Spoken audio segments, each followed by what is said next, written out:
நேத்து கிளாஸ்ல பூலிதேவரை பத்தி பார்த்தோம் இல்லையா? இன்னைக்கு கிளாஸ்ல வேலுநாச்சியாரை பத்தி நம்ம பார்க்க போறோம். சோ இந்த வேலுநாச்சியார் யார் அப்படின்னு பாத்தீங்கன்னா, ராமநாதபுரத்தை சேர்ந்த ராஜா செல்லமுத்து சேதுபதியோட ஒரே மகள். 1730ல பிறக்கிறாங்க வேலுநாச்சியார். சோ இந்த அரச குடும்பத்துல ஒரே ஒரு மகள் தான். அவங்களுக்கு வந்து மகனோ வேலுநாச்சியாருக்கு அடுத்த முன்பு யாரும் கிடையாது.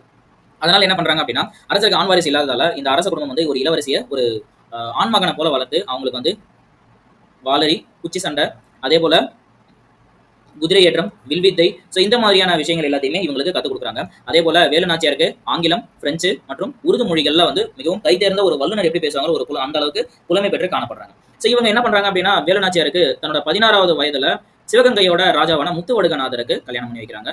சிவகங்கையோட ராஜாவான முத்துவடுகநாதருக்கு கல்யாணம் பண்ணி வைக்கிறாங்க. இவங்க ரெண்டு பேருக்கும், வேலுநாச்சியாருக்கும் முத்துவடுகநாதருக்கும் ஒரு மகள் பிறக்கிறாங்க. அவங்களோட பேர் தான் வெள்ளச்சி நாச்சியார். ஓகேவா?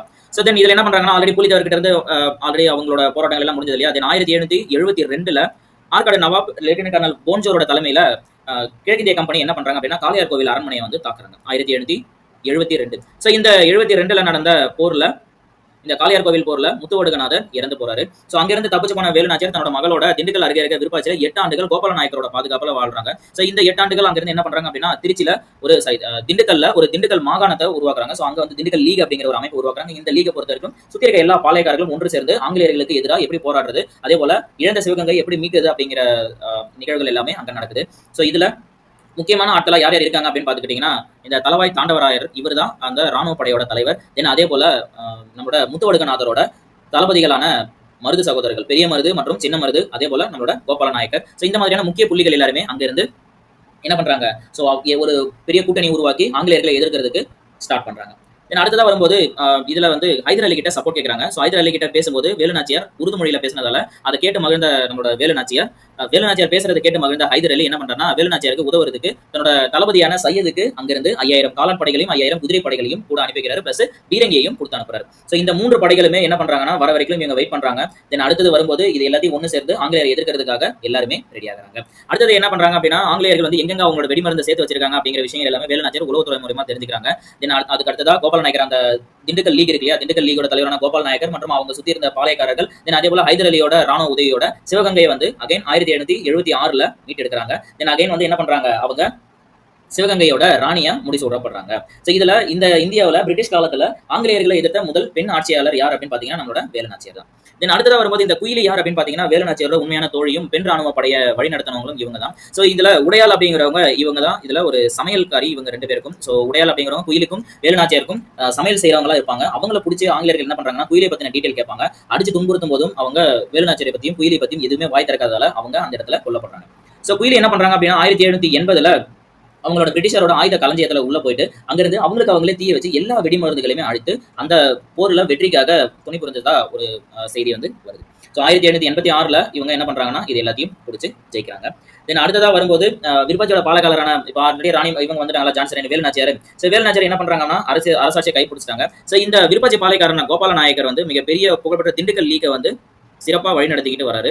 ஸோ அடுத்தது இதை வந்து 1799ல திப்பு சுல்தான் இறந்திருப்பார் இல்லையா, ஸோ அவர்கிட்ட இருந்த அந்த ஒரு உத்வேகத்தை வந்து எக்ஸாம்பிளா எடுத்துக்கிட்டு அடுத்தது என்ன பண்றாங்க அப்படின்னா, ஒரு குழுவை வந்து கோயம்புத்தூர்ல அனுப்புறாரு. ஸோ இந்த கோயம்புத்தூர்ல இருந்து ஆங்கிலேயருக்கு எதிராக வந்து போராட்டங்கள் நிறைய தொடங்குது. ஸோ கட்டபொம்மனோட சகோதரனான ஊமத்துறையும் இந்த இடத்துல இணைகிறாரு. ஆனமலையில இவங்க சண்டை போடுறாங்க ஆங்கிலேயருக்கு அகேன்ஸ்டா. ஸோ அங்க இருக்க உள்ளூர் விவசாய மக்கள் எல்லாரையும் சேர்த்து ஆதரவு அளிச்சு அவங்க மூலியமா அங்க வந்து போரிடுறாரு 1801ல. ஆனால் கோபால நாயக்கர் வந்து அந்த என்ன பண்றாரு, அந்த பிரிட்டிஷ் படைகளால ஆனைமலையில தோற்கடிக்கப்படுறாரு.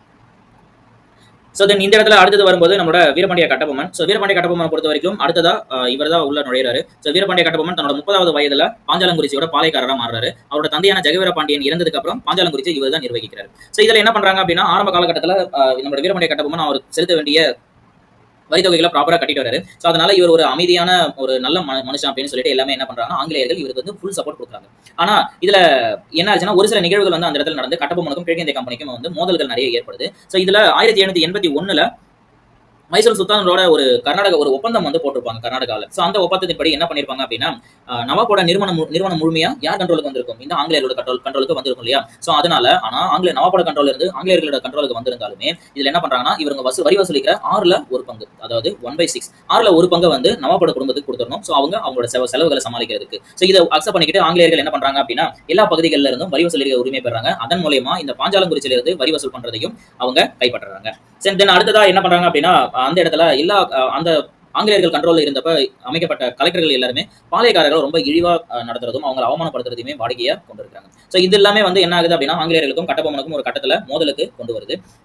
இதுக்கு இடையில என்ன பண்றாங்க அப்படின்னா சிவகங்கையை சேர்ந்த மருது பாண்டியர்கள், திண்டுக்கலை சேர்ந்த கோபால நாயகர், ஆனைமலையை சேர்ந்த யாத்துல் நாயகர், ஸோ இந்த அண்டைய பாளையக்காரர்களோட சேர்ந்து ஆங்கிலேயருக்கு எதிராக தென்னிந்திய கிளேசியார்களோட கூட்டமைப்பை வந்து உருவாக்குறாரு. ஸோ இந்த மருது பாண்டியர்களோட கூட்டமைப்புல மருது பாண்டியர் தான் தலைவராக செயல்படுறாரு. ஸோ இதுல 1801 திருச்சிராப்பள்ளி பிரகடனம் வெளியிறாரு. ஸோ இது வந்து சுதந்திர பிரகடனமா அறிவிக்கிறாரு. ஸோ இந்த கூட்டணியில கட்டபொம்மன் சேர வந்து ஆர்வம் காட்டுறாரு. ஆனா அந்த இடத்துல என்ன பண்றாருன்னா கலெக்டர் ப்ளூஷிங்டன் வந்து அவரை தடுத்து நிறுத்துறாரு. ஸோ இதுல என்ன ஆகும் அப்படின்னு பாத்தீங்க அப்படின்னா இடையில கட்டபொம்மன் வந்து என்ன பண்ணிருப்பாருன்னா கலெக்டர் ஜாக்சனோட அதாவது அவங்க 2 பேருக்கும் உடன்பாடுகள் வந்து எதுவுமே எட்டி இருக்காது. எதனால அப்படின்னு பாத்தீங்க அப்படின்னா 1798 ஆண்டு 3310 பக்கோடாக்கள் வந்து நம்மளோட வீரபாண்டிய கட்டபொம்மன் வரி செலுத்த வேண்டியது நிலுவையில் இருந்திருக்கும். ஸோ அதை வந்து கேட்கறதுக்காக இது பண்றதுக்காக என்ன பண்ணிருப்பாங்க அப்படின்னா அவர் ரொம்ப அவமானப்படுத்திருப்பாங்க. ஸோ அதே போல இந்த ஆட்சியரான நம்மளோட ஜாக்சன் இருக்கார் இல்லையா, இவர் வந்து மதராசம் வந்து அவர் மேல போர் தொடுக்கிறதுக்கு கேட்டிருப்பாரு. ஸோ மதராசப்பட்டினத்துல இருக்க ஆட்சியாளர்கள் இவர் மேல போர் தொடுக்கிறதுக்கு அலோ பண்ணிருக்க மாட்டாங்க. ஸோ இதை மனசுல வச்சுக்கிட்டு என்ன பண்றாரு அப்படின்னா 1798 அதே ஆகஸ்ட் 18 இவரை மீட் பண்றதுக்கு சொல்றாரு. சோ அந்த இடத்துல கட்டபொம்மன் சொல்லும்போது கட்டபொம்மன் வந்து மறுத்துறாரு. சோ அதே போல குற்றாலத்துல மீட் பண்ண ட்ரை பண்றாரு, மறுத்துறாரு. ஸ்ரீவில்லிபுத்தூர்ல மீட் பண்ண ட்ரை பண்றாரு, மறுத்துறாரு. கடைசியா செப்டம்பர் 18 1798 செப்டம்பர்ல 19ஆம் தேதி போயிட்டு மீட் பண்றாரு. சோ அப்ப மீட் பண்ணும்போது இவரை வந்து காக்க வைக்கிறார் அந்த இடத்துல நம்மளோட ஜாக்சன். சோ ஜாக்சன் காக்க வச்சதால ரொம்ப அவமானப்படுத்துறாங்க, இது பண்றாங்க. அதே போல அவர் வந்து கைது பண்றதுக்கும் மற்ற நடவடிக்கைகள் எடுக்கிறதுக்கும் உணர்ந்த வீரபாண்டிய கட்டபொம்மன் அவரோட அமைச்சரான சிவசுப்பிரமணியரோட தப்பிச்செல்ல முயல்றாரு. சோ அதுக்கு வந்து என்ன பண்றாங்க அப்படின்னா ஊமத்துறையும் அவரோட கூட்டாளிகளும் அவரோட படைகளுமே வந்து அந்த இடத்துல வந்து போராட்டம் நடத்துறாங்க, தாக்குதல் நடத்துறாங்க. சோ இந்த தாக்குதல்ல வந்து நிறைய பேர் வந்து உயிரிழக்கிறாங்க. சோ இதுல ஒரு சில முக்கியமான ராணுவ தளபதிகளும் லெப்டினன்ட் கிளார்க் உள்ளிட்ட ஆட்களுமே வந்து அந்த ராமநாதபுரம் கோட்டை வாசல்லையே இறந்து போறாங்க. சோ தென் இதுல வந்து மத்தவங்க எல்லாம் தப்பிச்சாங்க. வீரபாண்டிய கட்டபொம்மன் ஊமைத்துறை எல்லாமே தப்பிச்சாங்க. அவரோட அமைச்சரான சிவசுப்பிரமணியனார் கைதாகிறாரு. சோ இந்த பாஞ்சலங்குறிச்சிக்கு தப்பிச்சு போன கட்டபொம்மன் என்ன பண்றாரு அப்படின்னா நம்மளோட மதராஸ் மாகாணத்துக்கு ஆட்சியர் பண்ண இந்த குற்றங்கள் எல்லாத்தையுமே வந்து அவர் போயிட்டு ஒரு கம்ப்ளைண்டா ரெஜிஸ்டர் பண்றாரு. சோ அந்த கம்ப்ளைண்ட்டை வந்து எட்வர்ட் கிளைவ், அப்போதைய ஆளுநரான எட்வர்ட் கிளைவ் வந்து ஆராய்ச்சி செய்ய அதை பத்தி விசாரிக்க உத்தரவிடுறாரு. சோ அவரோட உத்தரவு பேர்ல என்ன பண்றாங்க அப்படின்னா இவர் மேல இருந்த கட்டபொம்மனை வந்து நிரபராதி அப்படின்னு சொல்லிட்டு அவரோட அமைச்சரையும் இவரையும் விடுவிக்கிறாங்க. அதே போல கலெக்டரான ஜாக்சனை வந்து நிரந்தரமா பணி நீக்கம் செய்யறாங்க. ஓகேவா? சோ இதுல வந்து இந்த ஒரு குழு அமைக்கிறாங்க. இந்த குழுவுல வந்து இவர் பக்கம் நியாயங்களை வந்து வெளியிடுறாரு. சோ அந்த குழுக்கு எப்ப போயிட்டு ஆஜராகிறாரு பாத்தீங்கன்னா 15 டிசம்பர் 1798 போயிட்டு ஆஜராகிறாரு. தென் இப்படியே போக அப்ப என்ன பண்றாரு அப்படின்னா ஆல்ரெடி வந்து 3310 பக்கோடாக்கள் அவர் கொடுக்கணும் இல்லையா. சோ இதுல 1080 பக்கோடாக்களை நிலுவையில வச்சுட்டு பேலன்ஸ் இருந்த பக்கோடாக்கள் எல்லாத்தையுமே இவர் செலுத்துறாரு. சோ ஓகேங்களா? சோ இந்த டைம்ல தான் இந்த கூட்டமைப்புல சேர்றதுக்கு அவரு ட்ரை பண்றாரு. ஆனா இதை வந்து தடுத்துறாங்க. தென் அடுத்ததா வரும்போது பாஞ்சாலங்குறிச்சியை வந்து 1799 முற்றுகையிடுறாங்க. சோ இதுல இருந்து சென்னையில இருந்து திருச்சி, தஞ்சாவூர், மதுரையிலிருந்து திருநெல்வேலிக்கு படைகளை வந்து முன்னேறதுக்கு வெலஸ்லி பிரபு வந்து அறிவிக்கிறாரு. சோ இதுல மேஜர் பேனர்மேன் தான் இந்த படைக்கு வந்து தலைமை தாங்குறாரு. சோ இந்த பேனர்மேன் தலைமை தாங்கினதுக்கு அப்புறம் திருவிதாங்கூர் படைகள் ஆல்ரெடி நம்மளோட கான்செப்ட் படி பாண்டிச்சேரியை வந்து இவங்க கைப்பற்றதுனால கிழக்கிந்திய கம்பெனிகளுக்கு கூட கை கோர்த்துக்கிறாரு. சோ இதனால என்ன ஆகுதுன்னா கிழக்கிந்திய கம்பெனி ஒரு மிகப்பெரிய வலிமையான படையா மாறுது. சோ அடுத்ததா கடைசியா செப்டம்பர் 1 1799 கட்டபொம்மனை வந்து சரணடைகிறதுக்கு ஒரு எச்சரிக்கை விடுறாங்க. தென் இதுல வந்து செப்டம்பர் 1 1799 இந்த எச்சரிக்கை வந்து என்ன பண்றாருன்னா கட்டபொம்மன் வந்து மொத்தமா மறுத்துறாரு. சோ இந்த இடத்துல கட்டபொம்மன் வந்து இந்த மாதிரி அவர் மறுத்ததால என்ன பண்றாருன்னா பேனர்மேன் வந்து அவரோட படையோட போயிட்டு பாஞ்சாலங்குறிச்சியோட கோட்டையை வந்து தாக்குறாரு. சோ அதனால என்ன பண்றாருன்னா செப்டம்பர் 5ஆம் தேதி கோட்டையை ஃபுல்லாவே சூழ்ந்துக்கிறாங்க. சோ இதனால என்ன ஆகுதுன்னா கோட்டைக்கு வெளியில நடக்கிற தகவல், உள்ள நடக்கிற தகவல் உள்ளயும் வெளியும் வந்து பரிமாறாத அளவுக்கு வந்து எல்லாத்தையுமே ஸ்டாப் பண்ணிடுறாங்க. தென் அதுக்கு அடுத்தது வந்து இவங்களுக்கு ஒரு தூதுவனா ஆங்கிலேயர்களோட தூதுவனா வந்து ராமலிங்கம் அப்படிங்கிறவரு போறாரு. சோ இந்த ராமலிங்கம் அப்படிங்கிறவர் உள்ள போயிட்டு வீரபாண்டிய கட்டபொம்மன் கிட்ட அவங்க கிட்ட சரணடைபடி சொல்றாரு. ஆனா அவர் முடியாது அப்படின்னு சொல்லிட்டு எல்லாத்தையுமே மறுத்துறாரு. இந்த இடத்துல என்ன பண்றாருன்னா கோட்டையில உள்ள போன ராமலிங்கர் எல்லா விஷயத்தையும் அந்த கோட்டையோட ரகசியங்கள் எப்படி உள்ள வரணும், எப்படி வெளியே போகணும், சோ அதுல எங்கெங்க ஆயுதங்கள் இருக்கு, எது வீக்னஸான பாயிண்ட், எது பலமான பாயிண்ட், சோ இந்த மாதிரி எல்லா இடத்துலயும் ஸ்ட்ராங் பிளேஸ், வீக் பிளேஸ் எல்லாத்தையுமே ரகசியங்களை சேகரிச்சு கொண்டு வந்து இதை வந்து பேனர்மேன் கொடுக்குறாரு. சோ நம்ம பேனர்மேன் வந்து இதை வச்சு ஒரு தாக்குதலை வந்து ரெடி பண்றாரு. சோ இந்த தாக்குதல் வந்து நடைபெற்று இருக்கும்போதே இந்த கல்லார்பட்டியில நடந்த மோதல்ல சிவசுப்பிரமணியனார் வந்து மறுபடியும் கைது செய்யப்படுறாரு. சரிங்களா? சோ இப்படி கைது செய்த உடனே என்ன பண்றாரு அப்படின்னா கட்டபொம்மன் கோட்டையை வந்து ரொம்ப அதிகமா தாக்குதல் நடக்கும்போது ஓகே இதுக்கு மேல இங்க இருந்து நம்ம புடிச்சுவாங்கன்னு சொல்லிட்டு அவர் என்ன பண்றாரு, இங்க இருந்து தப்பிச்சு புதுக்கோட்டைக்கு தஞ்சம் புகுறாரு. சோ அந்த இடத்துல போயிட்டு என்ன பண்றாங்க அப்படின்னா புதுக்கோட்டையில நம்மளோட வீரபாண்டிய கட்டபொம்மனை யாராவது பிடிச்சு கொடுத்தா அவரோட தலைக்கு வந்து இவ்வளவு பரிசு அப்படின்னு சொல்லி சொன்ன உடனே அங்க இருந்த எட்டயபுர ராஜாக்கள் வந்து என்ன பண்ணிடுறாங்கன்னா நம்மளோட கட்டபொம்மனை காட்டி கொடுத்துறாங்க. சோ இறுதியா புதுக்கோட்டையில கட்டபொம்மன் கைது செய்யப்படுறாரு. அங்கிருந்து அதே 1799 செப்டம்பர் 13 அன்று நாகலாபுரத்துல சிவசுப்பிரமணியனார், வீரபாண்டிய கட்டபொம்மன் அமைச்சரான சிவசுப்பிரமணியனார் தூக்கிலிடுறாங்க. அக்டோபர் 16 எல்லா பாளையக்காரர்கள் முன்னிலையும் கட்டபொம்மனுக்கு ஒரு விசாரணையை வந்து பேனர்மேன் நடத்தி அந்த இடத்துல வந்து அவரை ரொம்ப இழிவுபடுத்துறாரு. ஸோ அந்த இடத்துல இழிவுபடுத்தின அன்னைக்கே வந்து விசாரணை எல்லாமே பண்ணி கட்டபொம்மனை வந்து எல்லா தப்பா நான் பண்ண ஆமா என்ன பண்ண போறீங்க அப்படின்னு சொல்லிட்டு ஒரு வீர வசனங்கள் பேசி குற்றங்கள் எல்லாத்தையும் ஒத்துக்கிறாரு. ஸோ அதனால என்ன பண்றாங்க அப்படின்னா கட்டபொம்மனுக்கு தூக்கு தண்டனை விதிக்கிறாங்க. ஸோ அதை எங்க இடத்துல நிறைவேற்றுறாங்க அப்படின்னு பாத்தீங்கன்னா கயத்தாறுல, திருநெல்வேலிக்கு அருகில் இருக்க கயத்தாறுல தூக்கு தண்டனையை நிறைவேற்றுறாங்க. ஸோ இப்படி பாஞ்சாலங்குறிச்சியோட புகழ்பெற்ற பாளையக்காரரான கட்டபொம்மனோட வாழ்க்கை முடிவுக்கு வருது. அடுத்ததா இந்த இடத்துல வரும்போது ஆல்ரெடி நம்மளோட மருது சகோதரர்கள் இருக்காங்க இல்லையா, அவங்க வந்து வேலுநாச்சியார் கூட உதவி புரிஞ்சு அவங்களோட சிவகங்கை நாட்டை மீட் எடுக்கிறதுக்கு எல்லாமே துணை புரிஞ்சிருப்பாங்க. தென் அதே போல இவங்க என்ன பண்றாங்க அப்படின்னா இவங்களோட இடையில இருந்து ஊமைத்துறையும் நம்மளோட சேவையரும் வெளியில வந்திருப்பாங்க. ஸோ அவங்களுக்கு வந்து இந்த பெரிய மருதும் சின்ன மருதும் வந்து சப்போர்ட் பண்ணிருப்பாங்க. இந்த பெரிய மருதும் சின்ன மருதும் யாருன்னு பாத்தீங்க அப்படின்னா ஆல்ரெடி சொன்ன மாதிரி முத்துவடுகநாதரோட திறமையான தளபதிகளா இருக்காங்க. ஸோ காளையார் போர்ல முத்துவடுகநாதரோட மரணத்துக்கு பிறகு வேலுநாச்சியாருக்கு அரண்மனையை மீட் எடுக்கிறதுல வந்து மிகப்பெரிய உதவி வந்து இவங்க தான் பண்ணிருக்காங்க. ஸோ இந்த 18ஆம் நூற்றாண்டோட எண்டுல ஆங்கிலேயர்களுக்கான மிகப்பெரிய ஒரு அச்சுறுத்தலா இந்த மருது சகோதரர்கள் இருக்காங்க. ஸோ கட்டபொம்மனோட மரணத்துக்கு அப்புறம் அவங்களோட சகோதரர் ஊமத்துறையோட சேர்ந்து இவங்க பணிபுரிஞ்சிட்டு வராங்க. ஸோ தென் அடுத்து இவங்க என்ன பண்றாங்க அப்படின்னா நவாபோட தானிய கிடங்குகளை கொள்ளையடிச்சு கம்பெனியோட படைகளுக்கு சேதத்தை விளைவித்து இவங்க அவங்களுக்கு வந்து அச்சுறுத்தலை உண்டாக்கிட்டு வராங்க. ஸோ இப்படி வரும்போது மருது சகோதரர்களோட கழகம் வந்து உருவாகுது 1800 1801. ஸோ 1899 கட்டபொம்மனோட கழகம் அடக்கப்பட்ட உடனே அடுத்த ஒரு வருஷத்துல உடனே 1800 மறுபடியும் ஒரு பெரிய கழகம் வெடிக்குது. ஸோ இதான் வந்து என்ன பண்றாங்க அப்படின்னா இரண்டாம் பாளையக்காரர்கள் போர் அப்படின்னு சொல்லிட்டு பிரிட்டிஷ்காரர்கள் வந்து அவங்களோட பதிவுல குறிப்பிடுறாங்க. முதல் பாளையக்காரர் போர் வந்து யாருக்கு இருக்குன்னா புலித்தேவர்கிட்ட இருந்து ஆரம்பிச்சிருக்கும். ஸோ இரண்டாம் பாளையக்காரர் போரா குறிப்பிடுறது இந்த மருது சகோதரர்களோட போர் தான். ஸோ இதுல வந்து என்ன சொல்றாங்க அப்படின்னா சிவகங்கை சேர்ந்த மருது பாண்டியர்கள், திண்டுக்கல்லை சேர்ந்த கோபால நாயக்கர், மலபாரை சேர்ந்த கேரளவர்மா, மைசூரை சேர்ந்த கிருஷ்ணப்ப நாயக்கர், துண்டாஜி, ஸோ இவங்க எல்லாருமே வந்து ஒரு கூட்டமைப்பால வந்து வழிநடத்துறாங்க. ஸோ இந்த திண்டுக்கல் லீக் மாதிரி இவங்க ஒரு தென்னிந்திய கூட்டமைப்பு உருவாக்கி அதை வழி நடத்தினாங்க இல்லையா. சோ இந்த கூட்டமைப்பின் காரணமாக 1800 ஜூன் மாசத்துல என்ன பண்றாங்க அப்படின்னா கோயம்புத்தூர்ல ஒரு புரட்சி வெடிக்குது. சோ உடனே வந்து இது வந்து ராமநாதபுரம் மதுரை வரைக்கும் இது வந்து தீயா பரவுது. சோ இந்த தகவல் அறிஞ்ச கிழக்கிந்திய கம்பெனி என்ன பண்ணுது அப்படின்னா மைசூர்ல சேர்ந்த கிருஷ்ணப்ப நாயக்கரும், மலபாரை சேர்ந்த கேரளவர்மா, அதே போல நம்மளோட மருது சகோதரர்கள் எல்லாரும் மேலேயுமே வந்து என்ன பண்றாங்கன்னா இவங்க வந்து குற்றவாளிகள் கிளர்ச்சியை தூண்டுறாங்க அப்படின்னு சொல்லிட்டு எல்லாரையும் ஆத்திரமடைஞ்சு போரை வந்து அறிவிக்கிறாங்க. சோ இப்படி போர் புரியும் போது என்ன பண்றாங்கன்னா கோயம்புத்தூர், சத்தியமங்கலம், தாராபுரம் பகுதிகளை சேர்ந்த பாளையக்காரர்கள் எல்லாரையுமே பிடிச்சி அந்த இடத்துலயே தூக்கிலிடுறாங்க.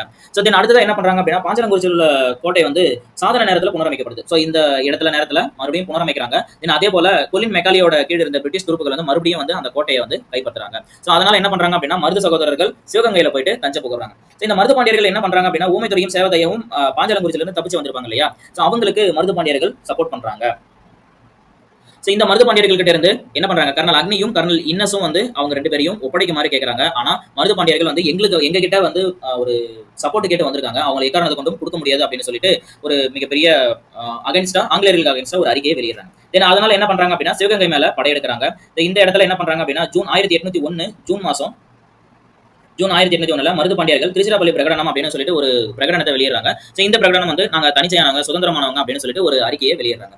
அடுத்ததா இந்த 1801 ஆண்டு நடந்த பிரகடனம் வந்து ஆங்கிலேயருக்கு எதிராக பிரதேசம், ஜாதி, மதம் கடந்து ஒன்னா எல்லாரும் இருக்கணும் அப்படின்னு சொல்லி எல்லாரையும் மக்கள் அனைவரையும் அழைக்கிற ஒரு அழைப்பா இந்த அழைப்பு கருதப்படுது. இந்த அழைப்பு வந்து என்ன பண்றாங்க அப்படின்னா திருச்சியில இருக்க கோட்டையில நவாபோட அரண்மனை சுவர்த்திலையும் ஸ்ரீரங்கம் கோயில் சிவத்திலையுமே வந்து இந்த பிரகடனத்தை ஒட்டி வைக்கிறாங்க. அடுத்ததா என்ன பண்றாங்க தமிழ்நாட்டுல பல பாளையக்காரர்கள் எல்லாருமே ஆங்கிலேயருக்கு எதிராக வந்து ஒண்ணு சேர்றாங்க. இந்த ஆங்கிலேய ராணுவத்தை வந்து ஈடுகட்டுறதுக்காக அவங்க கூட போரிடுறதுக்காக சின்ன மருது என்ன பண்றாரு அப்படின்னா கிட்டத்தட்ட 20,000 இளைஞர்களை வந்து சுத்தி இருக்க எல்லா பகுதிகளில் இருந்தும் ஒன்னா சேகரிக்கிறாரு. அடுத்து இவங்களை சமாளிக்கிறதுக்காக ஆங்கிலேய படைகள் என்ன பண்ணுது அப்படின்னா வங்காளம், சிலோன் மற்றும் மலேயாவில இருந்து பிரிட்டிஷ் படைகள் வந்து இங்க வந்து புகுறாங்க. அதே போல இந்த பிரிட்டிஷ் படைகளுக்கு ஆதரவா புதுக்கோட்டை, எட்டயபுரம், தஞ்சாவூர் பகுதிகள், அதே போல நம்மளோட இவர் இருக்கார் இல்லையா திருவிதாங்கூர் மன்னர், இவங்க எல்லாருமே இவங்களோட சப்போர்ட்டை ஆங்கிலேயர்களுக்கு கொடுக்குறாங்க. இந்த ஆங்கிலேயர்கள் பின்பற்றின இந்த பிரித்தாளும் கொள்கை என்ன பண்ணுது அப்படின்னா பாளையக்காரர்களிடையே வந்து கலகங்களை உண்டாக்குது. இந்த கலகங்கள் உண்டாக்குன உடனே இவங்க ஆங்கிலேயர்கள் என்ன பண்றாங்க அப்படின்னா இதை புரிஞ்சுக்கிட்டு ஒவ்வொரு பிரித்தாளும் கொள்கையை இது பண்றாங்க. இதனால சீக்கிரமாவே அவங்க எல்லாரையுமே இவங்க பிரிச்சிடறாங்க. இதனால என்ன ஆகுது அப்படின்னா சிவகங்கை வந்து மே 1801 என்ன பண்ணுது கிளர்ச்சியாளர்கள் வந்து திருச்சிராப்பள்ளியில தாக்குறாங்க. தஞ்சாவூர், திருச்சிராப்பள்ளி பகுதிகளில் தாக்குறாங்க. அதே போல இந்த கிளர்ச்சியாளர்கள் எல்லாமே வந்து பிறன்மலைக்கும் காளையார் கோவிலுக்கும் வந்து தப்பிச்சு போறாங்க. ஆனா அங்கேயுமே வந்து ஆங்கிலேயர் படைகள் வந்து அங்க போய் தாக்கி அவங்கள என்ன பண்றாங்க அங்கேயே கொண்டுறாங்க. அதனால ஆங்கிலேய நிறுவனத்துல திறமையான தளபதிகளும் ராணுவ வலிமையும் இருக்க நாளுக்கு நாள் அதிகமாகிட்டே போக கழகம் தோல்வி அடைஞ்சு 1801 சிவகங்கை மறுபடியும் என்ன பண்றாங்க அப்படின்னா நம்மளோட ஆங்கிலேயரோட கண்ட்ரோல்ல கொண்டு வராங்க. இதுல மருது சகோதரர்கள் கைது செய்யப்பட்டு அக்டோபர் 24 1801 ராமநாதபுரத்துக்கு அருகில் இருக்க திருப்பத்தூர்ல தூக்கிலிடப்படுறாங்க. அதே போல ஊமைத்துறையையும் சேவதையாவையும் பிடிச்சி பாஞ்சாலங்குறிச்சியில நவம்பர் 1801 நவம்பர் 16 அவரை தலை துண்டிச்சு அங்கேயே ரெண்டு பேரையும் சாவடிச்சாங்க. இந்த நவம்பர் 16 இருக்கு இல்லையா, அதே இதுலதான் அக்டோபர் 16 யாரை கொண்டு இருப்பாங்க நம்மளோட வீரபாண்டிய கட்டபொம்மனை கொண்டு இருப்பாங்க. அதே போல செப்டம்பர் 13 அமைச்சரான சிவசுப்பிரமணியத்தையும் கொண்டு இருப்பாங்க. ஸோ இப்படியே வந்து என்ன பண்றாங்க அப்படின்னா 73 கிளர்ச்சியாளர்கள் வந்து மலையாள இருக்க பினாங்கிற்கு வந்து கடத்தப்படுறாங்க. இந்த பினாங் அப்படிங்கிறது வந்து மிக கொடூரமான ஒரு பகுதியாகும். அந்த இடத்துல மக்கள் வந்து நிம்மதியா வாழ முடியாது. ஸோ சாப்பாடுக்கே பஞ்சம். ஸோ அந்த மாதிரியான இடத்துல வந்து இவங்க என்ன பண்றாங்கன்னா நாடு கடத்தப்படுறாங்க. ஸோ பாளையக்காரர்கள் வந்து ஆங்கிலேயர்கிட்ட இருந்தாலும் அவங்களோட சுரண்டல்கள் தியாகங்கள் எல்லாமே எப்படி இருந்தது அப்படின்னா ஆங்கிலேயர்களுக்கு எதிராக மிகப்பெரிய புரட்சியை உருவாக்கி அடுத்த தலைமுறைக்கு ஒரு உத்வேகத்தை கொடுக்குது. ஸோ இந்த தென்னிந்திய கிளர்ச்சி வந்து யாரால உருவாக்கப்பட்டுச்சு அப்படின்னா மருது சகோதரர்களால் உருவாக்கப்பட்டதால இந்த கிளர்ச்சியை மருது சகோதரர்களோட கிளர்ச்சி அப்படின்னுமே சொல்றாங்க.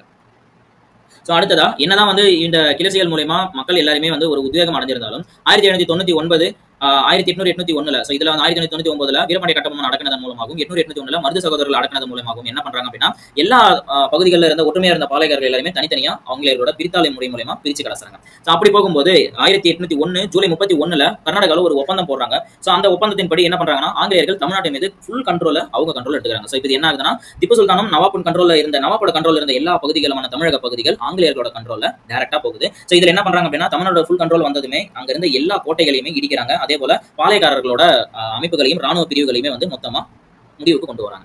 ஸோ அடுத்ததான் நம்ம பார்க்கும்போது இதுல தீரன் சின்னமலை 1756 இருந்து 1805 வரைக்கும். ஸோ 1756 ஒரு அரச குடும்பத்துல பிறந்தவர் தான் இந்த தீரன் சின்னமலை. இவரோட உண்மையான பேர் வந்து தீர்த்தகிரி. தீரன் சின்னமலையோட உண்மை பெயர் தீர்த்தகிரி. ஸோ இவருமே வந்து சிலம்பு, வில்வித்தை, குதிரை ஏற்றம், அதே போல நவீன போர், இவருக்கு வந்து என்ன அப்படின்னா கொரில்லா போர் முறைகள் தெரியும். அதே போல நவீன போர் முறைகளான ஆயுதங்களை பயன்படுத்துறது எப்படி, துப்பாக்கிகளை பயன்படுத்துறது எப்படிங்கிறதும் இவருக்கு தெரியும். ஸோ இந்த குங்கு பகுதிகளில் குடும்ப பிரச்சனைகள், நில பிரச்சனைகளை தீர்க்கிறதுல இவர் ஈடுபட்டிருந்தப்போ அந்த பகுதி வந்து மைசூர் திப்பு சுல்தான கட்டுப்பாட்டில் இருந்ததால திப்புவோட திவான் வந்து முகமது அலி வந்து வரி வசூலித்துக்கிட்டு இருந்தார். ஸோ இந்த வரி வசூலை வந்து இவர் பிடிக்காததால தீர்த்தகிரி என்ன பண்றாரு அப்படின்னா அவரை வந்து வழிமறிக்கிறாரு. எங்க வழிமறிக்கிறாரு அப்படின்னு பாத்தீங்கன்னா சிவமலைக்கும் சென்னிமலைக்கும் இடையில வழிமறிக்கிறாரு. ஸோ இந்த இடையில வழிமறிச்சு உங்ககிட்ட இருந்து இந்த வரியை வந்து புடுங்கினது, உங்களை வந்து மிரட்டினது, கொள்ளையடிச்சது இந்த சின்னமலை தான் அப்படின்னு போயிட்டு உங்க திப்பு கிட்ட சுல்தான் கிட்ட சொல்லுங்க அப்படின்னு சொல்லிட்டு இவர் வந்து வீரமா சொல்லி அனுப்புறாரு. இதனாலதான் அவருக்கு தீரன் சின்னமலை அப்படின்னு சொல்லிட்டு பேர் வருது. ஸோ இதனால கோபமடைஞ்ச திவான் வந்து சின்னமலையை தாக்குறதுக்கு ஒரு படையை அனுப்புறாரு. இந்த ரெண்டு படைகளும் வந்து நொய்யல் ஆற்று படுகையிலேயே வந்து சந்திச்சுறாங்க. ஸோ அதனால அங்கேயே போராட்டம் பண்றாங்க. ஸோ இதுல வந்து சின்னமலை வந்து ஜெயிச்சிடறாரு. அதே போல பிரெஞ்சுக்காரர்கள் பயிற்சி பெற்ற தீரன் வந்து ஆயிரக்கணக்கான கொங்கு பகுதிகளில் இருந்து இளைஞர்களை ஒன்று திரட்டி திப்புவோட சேர்ந்து ஆங்கிலேயர்களை எதிர்க்கிறதுக்கு போரிடுறாரு. ஸோ இந்த இடத்துல 1799 திப்பு சுல்தான் இறந்துடுறாரு இல்லையா அந்த ஆங்கில மைசூர் போர்ல. ஸோ அடுத்ததா என்ன பண்றாரு அப்படின்னா அந்த இடத்துல தீரன் சின்னமலை வந்து ஒரு கோட்டையை வந்து கட்டுறாரு. ஸோ இந்த கோட்டையை வந்து எங்க கட்டுறாரு அப்படின்னா அந்த இடம் ஓடாநிலை அப்படின்னு அழைக்கப்படுது. ஸோ அங்கிருந்தே வெளியேறாமல் ஆங்கிலேயர்கிட்ட வந்து கோட்டைக்குள்ள இருந்தே வந்து சண்டை போடுறாரு. அவர் வந்து கொரில்லா தாக்குதல் முறையை பயன்படுத்துறாரு. நம்மளோட சத்ரபதி சிவாஜி இருக்கார் இல்லையா மராத்திய மன்னர். ஸோ அவரோட கொரில்லா தாக்குதல் முறையை பயன்படுத்தி இவர் ஆங்கிலேயர்கிட்ட பிடிபடுறதை தவிர்க்கிறாரு. ஸோ அதே போல இவங்க என்ன பண்றாங்க அப்படின்னா கடைசியா அவரையும் அவரோட சகோதரரையும் ஈரோடு அருகில் இருக்க சங்ககிரியில பிடிச்சு சிறையில் அடைக்கிறாங்க. ஸோ அவர்கிட்ட வந்து பிரிட்டிஷரோட ஆட்சியை வந்து அக்செப்ட் பண்ணிக்க சொல்லி தீரன் செல்லமன்கிட்ட சொல்லும்போது கடைசி வரைக்கும் அவர் முடியாதுன்னு சொல்லி டினை பண்ணிடுறாரு. அதனால 1805 ஜூலை 31 சங்ககிரி கோட்டையோட உச்சியில அவர் தூக்கிலிடப்படுறாரு. ஸோ இவ்வாறா என்ன ஆகுது அப்படின்னு பாத்தீங்க அப்படின்னா இவங்களோட பாளையக்காரர்களோட கிளர்ச்சிகள் வந்து ஒவ்வொரு பகுதிகளில் இருந்தும் ஒவ்வொரு காலகட்டங்களில் அடக்குமுறைகள், பல்வேறு அடக்குமுறைகள் நடைபெற்று அங்கங்க வந்து அடக்கி பாளையக்காரர்களோட ஆட்சியை வந்து கடைசி வரைக்கும் வெளியில கொண்டு வராம அவங்களோட வீரத்தையும் பாளையக்காரர்களோட வளர்ச்சியும் முன்னுக்கு கொண்டு வராம ஆங்கிலேயர்கள் அவங்களோட கண்ட்ரோலையே வந்து மொத்தமா அடக்கி கொண்டு வராங்க. ஸோ இன்னைக்கு கிளாஸை பொறுத்த வரைக்கும் இவ்வளவுதான். ஸோ நாளைக்கு கிளாஸ்ல வேலூர் கழகத்தை பத்தி பார்க்கலாம்.